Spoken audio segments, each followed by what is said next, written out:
Selamat pagi, Bapak, Ibu, Saudara yang dikasihi Tuhan. Kita berjumpa kembali dalam acara renungan singkat dari Gereja Masih Advent hari ke-7 Jemaat Yosodipuro.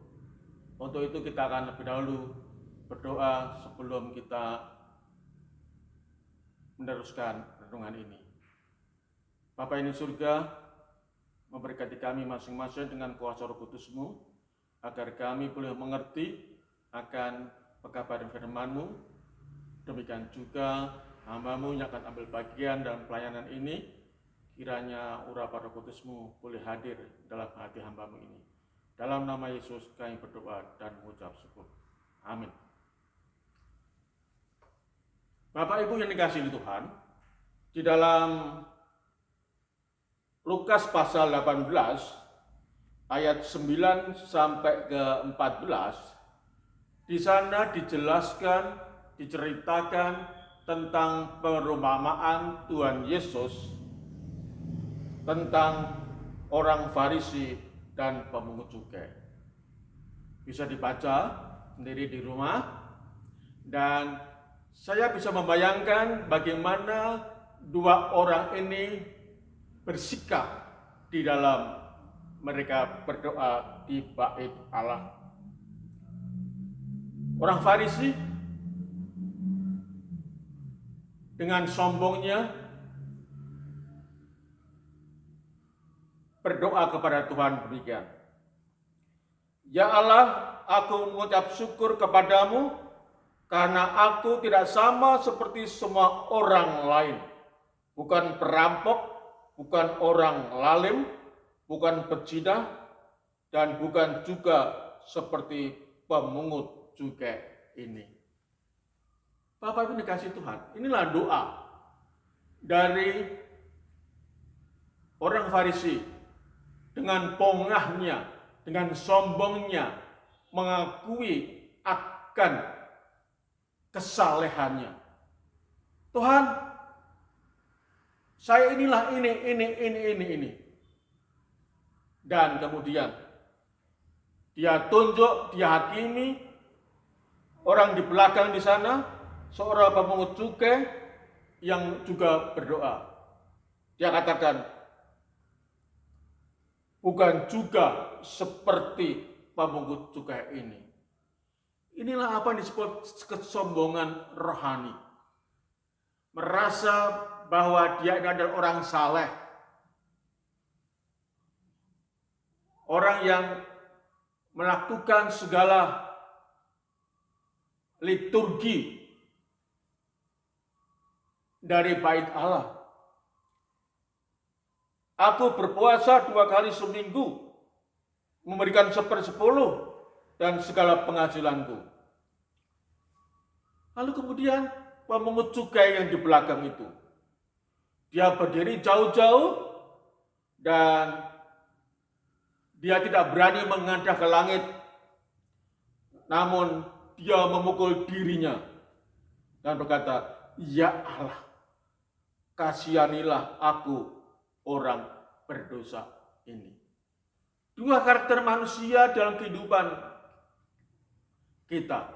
Yang satu karakter orang Farisi, yang satu adalah karakter orang pemungut cukai. Yang satu menyombongkan dirinya, kesalehannya, kerohaniannya. Yang satu berbeda dengan orang Farisi. Bapak Ibu yang dikasihi Tuhan, kalau kita baca di dalam Yesaya pasal 64 tentang kesalehan,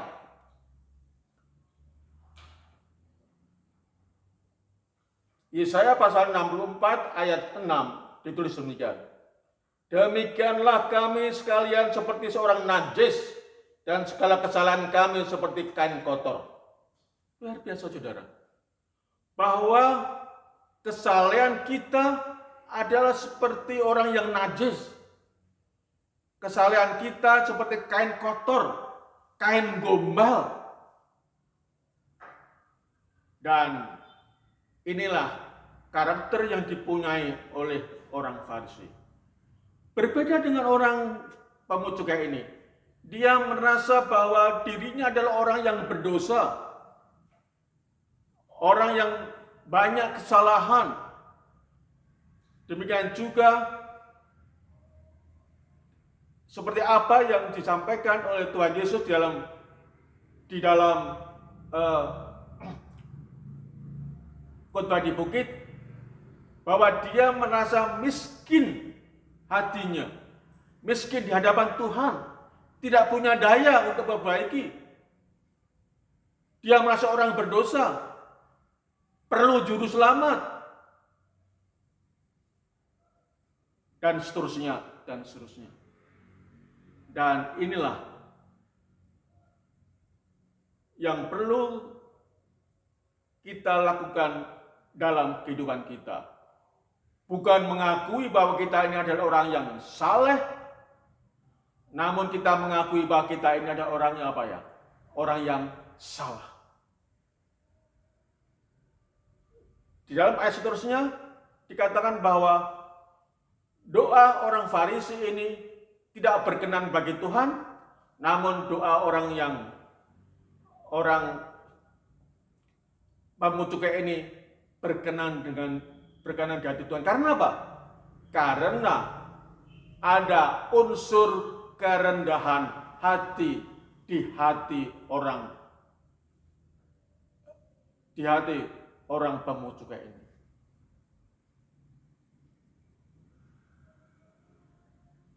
Inilah beda pengakuan. Pengakuan kesalehan pada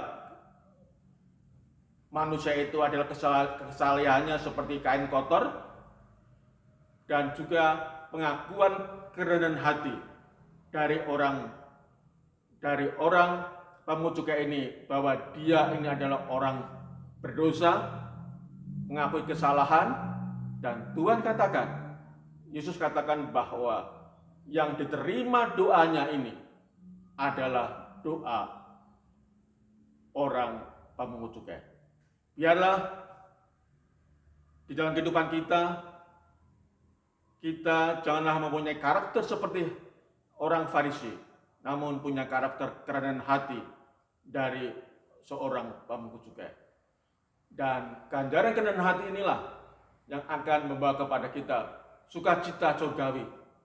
Oleh karena melalui kerendahan hati ini, Tuhan sudah siapkan untuk menikmati kehidupan kekal di dalam kerajaan surga.